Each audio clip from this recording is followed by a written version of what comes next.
ABP मराठीमध्ये आपलं सर्वांचं स्वागत आहे। सध्या संपूर्ण महाराष्ट्रामध्ये एकाच बॅनरची चर्चा होताना आपल्याला दिसत आहे।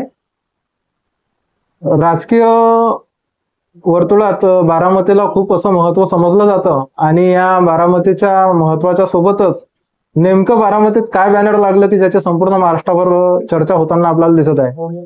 या बॅनरवरती पवार कुटुंबियांचा एकत्र फोटो लावण्यात आलेला आहे, ज्यामध्ये शरद पवार साहेब, राज्याचे उपमुख्यमंत्री अजित पवार साहेब, त्यासोबतच खासदार सुप्रियाताई सुळे, सुनित्राताई पवार आणि कर्जत जामखेडचे आमदार रोहित पवार यांचा असा सर्व पवार कुटुंबियांचा एकत्र फोटो या बॅनरवरती लावण्यात आला आणि त्यावर मजकूर असा लिहिण्यात आलेला आहे की राजकीय पंढरीत वारकऱ्यांचे सहर्ष स्वागत। 8 नंबर बॉयज यांच्या वतीने हे बॅनर या ठिकाणी लावण्यात आलेलं आहे। मुद्दा असा आहे की आगामी काळात विधान परिषदेच्या निवडणुका आहेतच, सोबतच विधानसभेसाठी जोरदार बांधणी चालू असताना आणि दुसरीकडे महायुतीतच अंतर्गत प्रवक्त्यांचे जे स्टेटमेंट येत आहेत त्याच्या माध्यमातून आपण जर विचार केला तर या बॅनरला अनन्यसाधारण महत्व असं या ठिकाणी मिळते।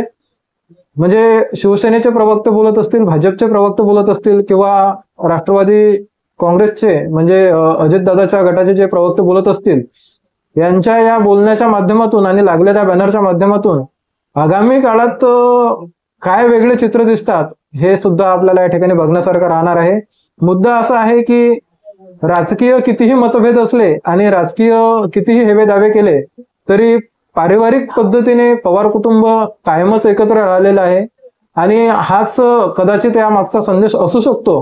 परंतु राजकीय दृष्ट्या जर विचार केला आपण तर याचे पडसाद राजकीय वर्तुळात सुद्धा उमटतील यात तीळ मात्र शंका नाही। कारण आपण बघतच आलेलो आहे की आताच काही 2-3 दिवसाआधी सर्वच महायुतीच्या मुख्य नेत्यांनी असा निर्णय घेतला की प्रवक्त्यांनी कोणीही आपली प्रतिक्रिया देऊ नये किंवा सर्वांचे सर्वानुमत झाल्याशिवाय प्रतिक्रिया व्यक्त करू नये असा आदेश काढण्यात आला आणि प्रवक्त्यांनी जर स्वतःच्या मनाने कुठला निर्णय घेतला किंवा कुठली बातमी लिहिली किंवा कुठली बाईट दिली तर त्याच्यावर कारवाई करण्यात येईल एवढ्यापर्यंत सुद्धा सूचना प्रवक्त्यांना देण्यात आलेल्या आहेत। मग असं असताना ह्या बॅनरचा राजकीय दृष्टिकोनातून काही फरक पडेल का हे सुद्धा येणाऱ्या काळात बघण्यासारखं राहणार आहे।